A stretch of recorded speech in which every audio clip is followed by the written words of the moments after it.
Everybody, we're going to go ahead with episode 3 of What Remains of Edith Finch. So looking at the Finch's timeline, we've gone through Odin already, Walter, Sam, Calvin, Barbara, Molly,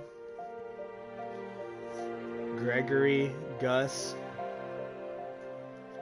So it looks like all we have left is Dawn and Lewis. Oh, and Eddie. Or Edie. Alright, so let's go.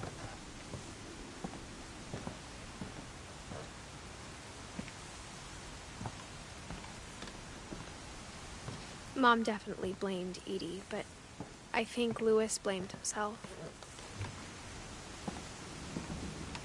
After he graduated, he just spent more and more time in his room. Until Mom got him a job at the cannery.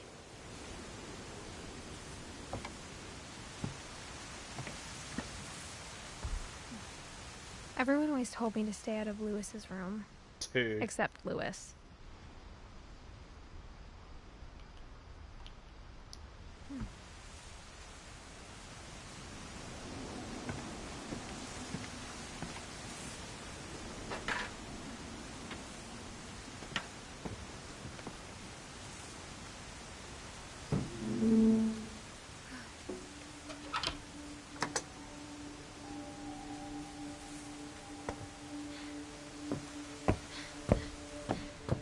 Lewis's room smelled very, very familiar. That part of him lived on. No. What are we doing? Why are we leaving? Just do not look at the stairs, apparently.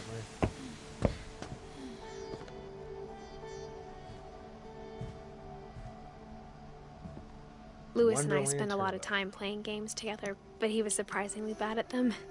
He died a lot.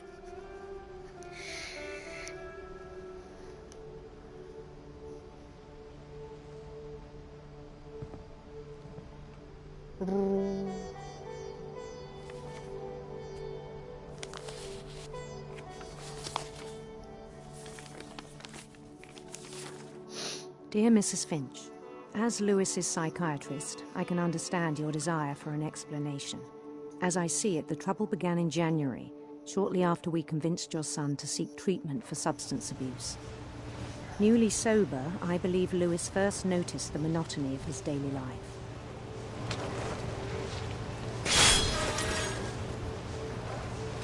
He kept working at the cannery, but he withdrew part of himself.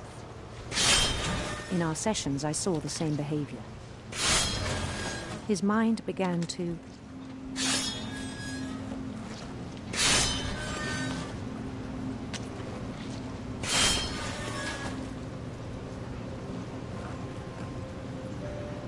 wander. Whoa!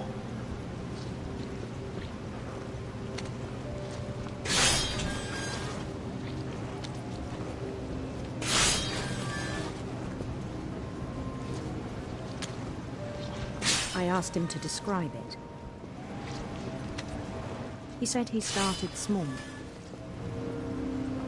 imagining a labyrinth.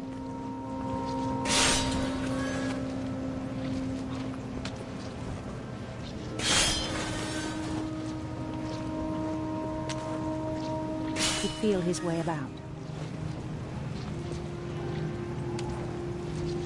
Then something moved. Bats and toads.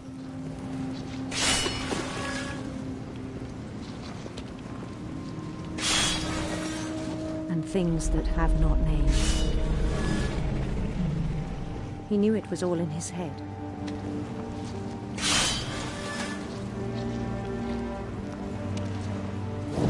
He took it very seriously. I had hoped he'd find himself.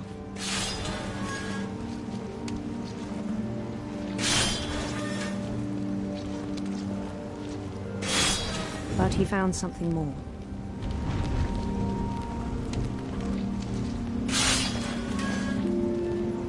I worried about him then. Daydreaming at the cannery,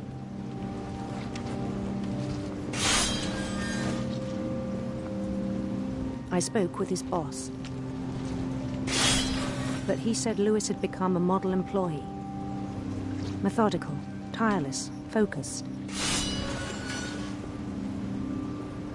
Like a whole new Lewis.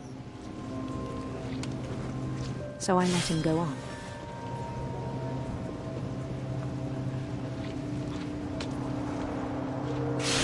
I even encouraged him. It seemed very promising at first. He told me he'd made a new friend.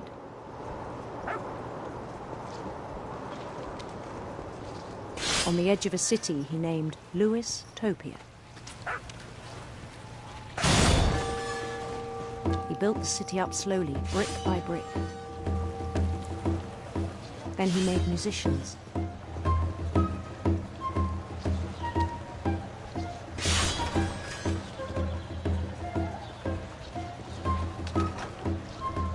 And songs for them to play.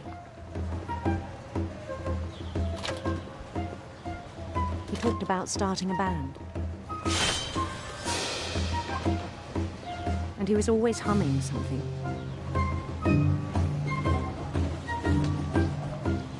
Every day his imagination grew stronger. This is crazy. He no longer spoke at the cannery.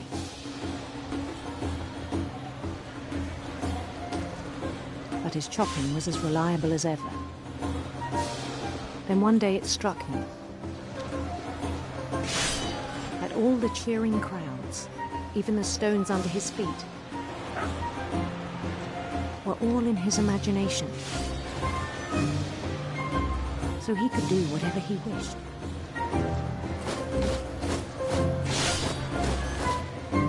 He held an election for mayor. And he won. They begged him to stay, but his mind was already wandering. It became a game for him.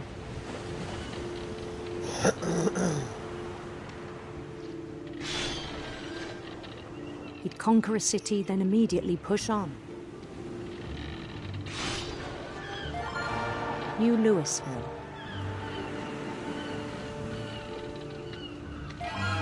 St. Louis. He started drifting away from our reality.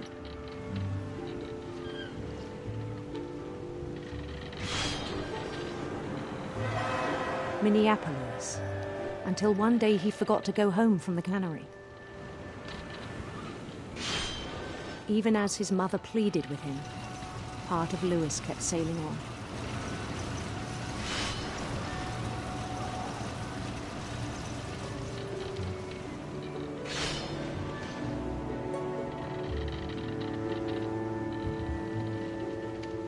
In Louisburg, he heard rumors of a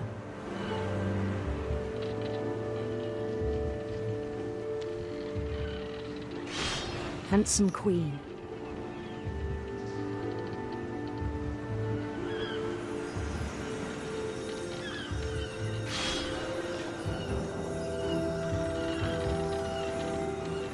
The queen was on her own quest for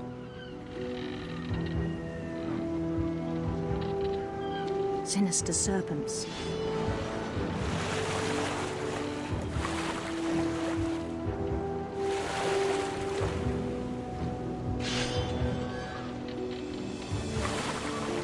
He followed the sound of her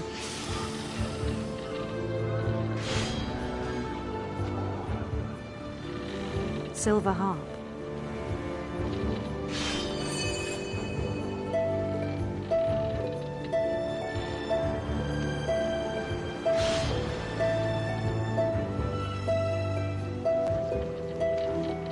His chase led him to a golden palace east of the sun and west of the moon. Even then, his logic remained sound.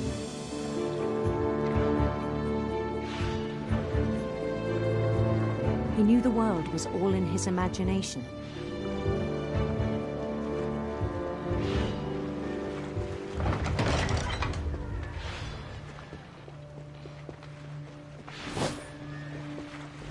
but he was so proud of having created it.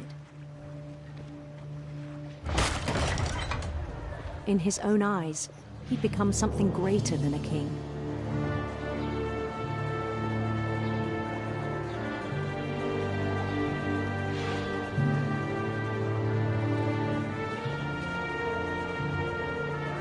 For someone who'd never known success in the real world, I think it was overwhelming.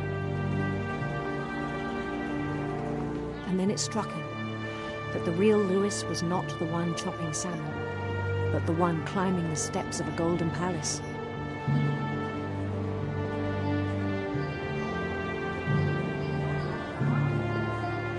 My imagination is as real as my body, he told me. It was hard to argue with him.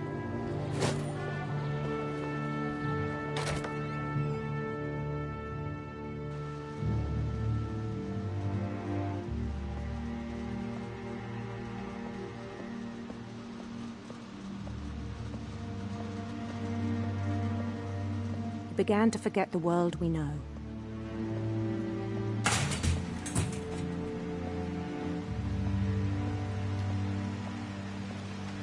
I think it pained him to remember Lewis, the cannery worker.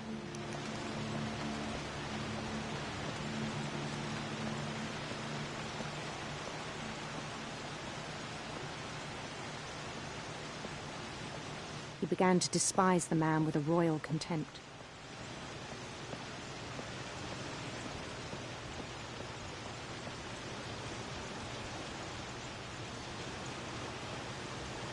I still thought I could save him.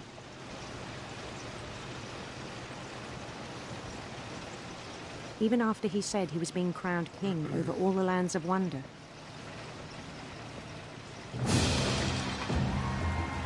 The palace would be packed with his companions.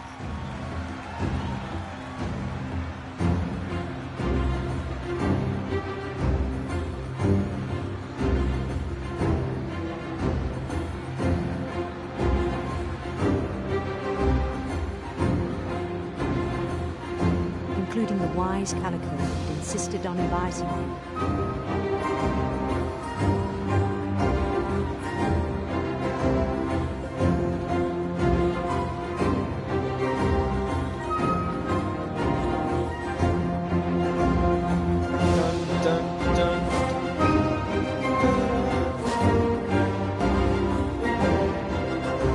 His queen waited, holding his crown.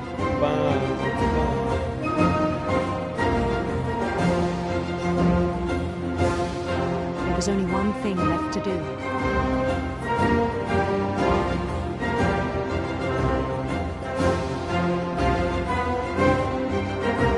Bend down his head.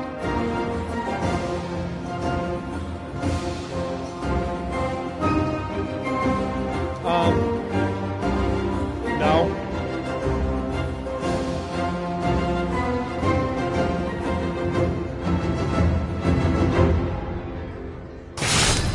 And the rest I think you know. Oh, man. Mrs. Finch, your son was a kind man who will be missed by all of us who knew him.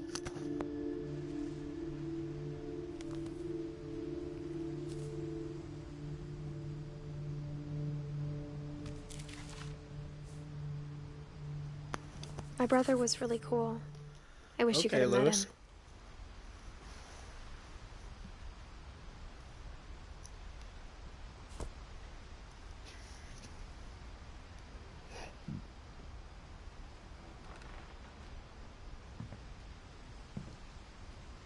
Oh, look at that. He's smoking that ganja.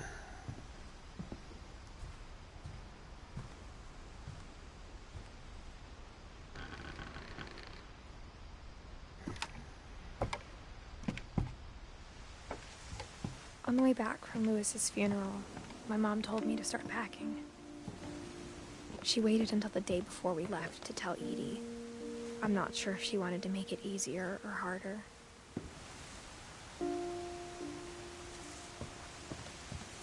Huh.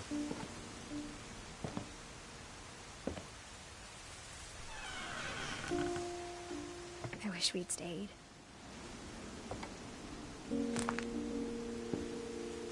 But I understand why we left.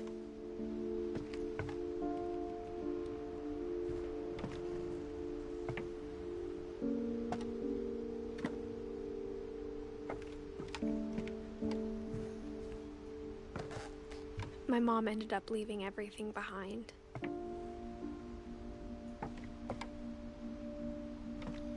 So... What happened that night had been coming for a long time. Maybe it should have come sooner.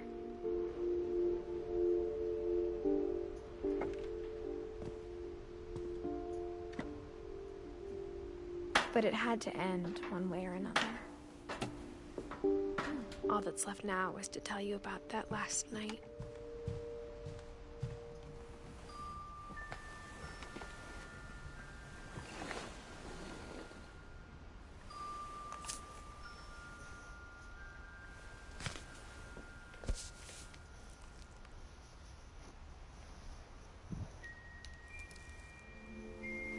That whole last day, Edie just watched us pack and didn't say a word. Until supper, when she raised her glass and said, "To our final night together, and all our final nights apart." Grandma, you know what I said about alcohol. Some of your medications are very Edith, specific. I left a present for you in the hallway. Why don't you go open it? The grown-ups have to argue now. I'm sorry, you're right. We're all leaving tomorrow. Let's just enjoy our last... I'm not leaving. Edith, you're excused. Okay.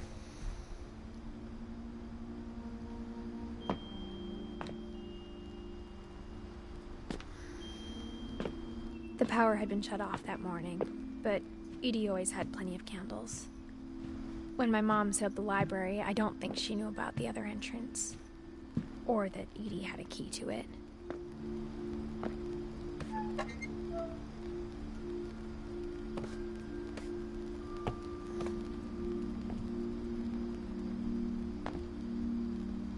That thing you're afraid of isn't going to end when you leave the house.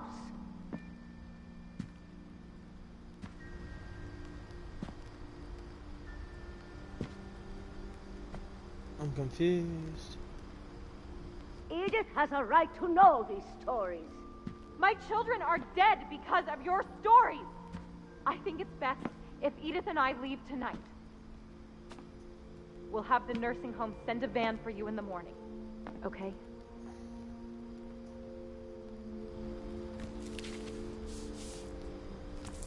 Dear Edith, there's so many stories I wish I could tell you, but there's only time for one.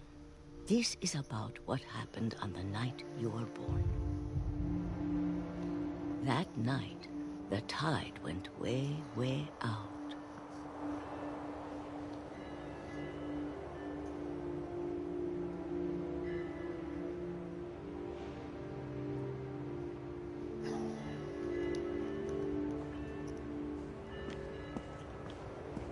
It was the first and last time I ever saw the old house aground. There'd been an earthquake out in the middle of the ocean. They called it the lowest tide in 1,000 years. God, it smelled awful. You know, I've seen that house every day of my life.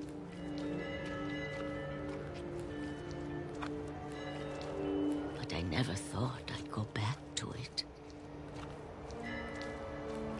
When the fog rolled in, I lost my way.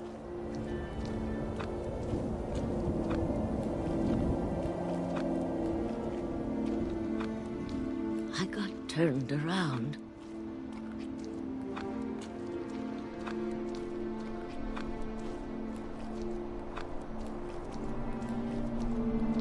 For a while, I wandered. I started seeing things.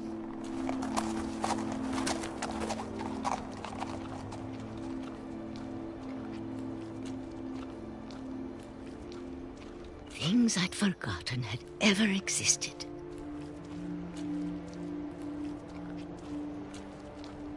But when I saw them, they felt like old friends. That night, a lot of things came back to me. Or maybe I came back to them.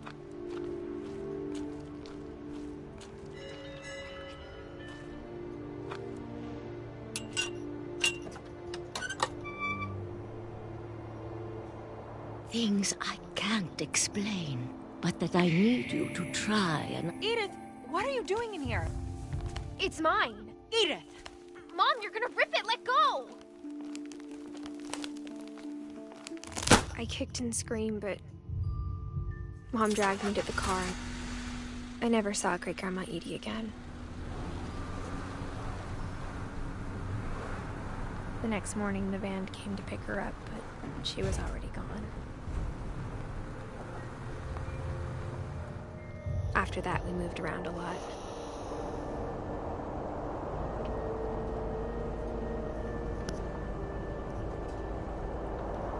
We both tried to make the best of it.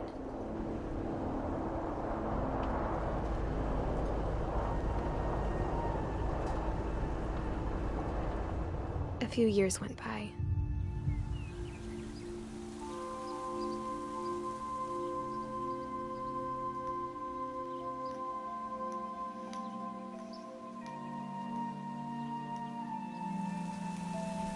My mom didn't like to talk about it. But she started getting sick a lot. The rest happened pretty quickly.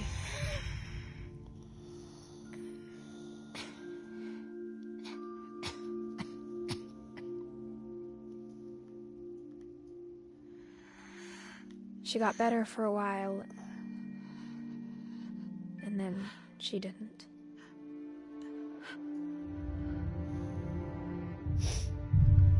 And then I was alone.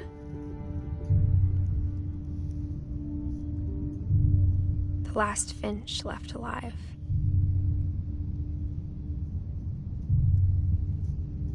Until I found out about you. I'm still not sure what to tell you about all this. If we lived forever, maybe we'd have time to understand things. But as it is, I think the best we can do is try to open our eyes. And appreciate how strange and brief all of this is.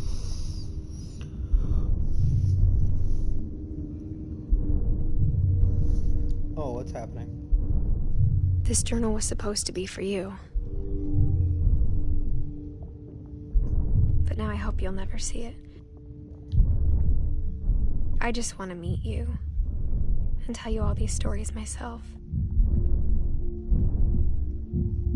But I guess if you're reading this now, things didn't work out that way.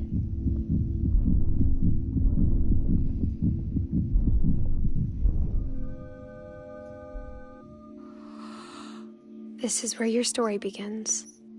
I'm sorry I won't be there to see it. It's a lot to ask, but I don't want you to be sad that I'm gone. I want you to be amazed that any of us ever had a chance to be here at all. Good luck.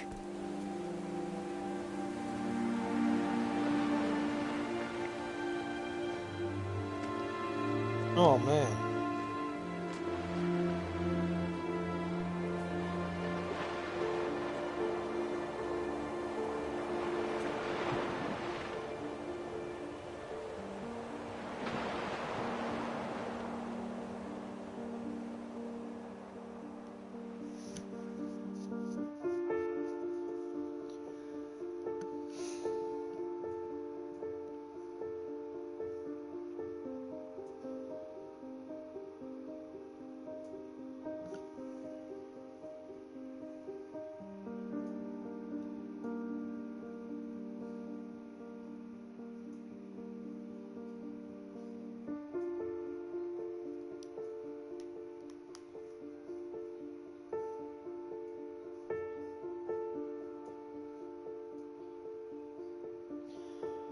Well,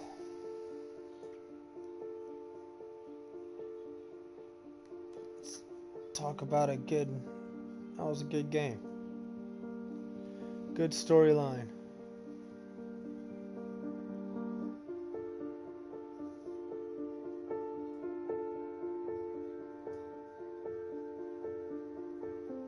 Good storyline. Happy about that. Alright guys, well, that's gonna conclude my stream of well, this series, I guess, of What Remains of Edith Finch.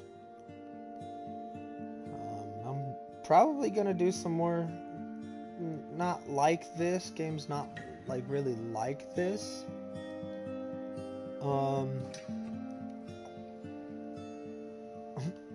I probably will, though, go ahead and I will do Until Dawn on this channel. Try to complete that one. See if there's not more than... Maybe I'll play it enough to get more than one ending. Because it is a multiple ending game. But we will see. But until next time,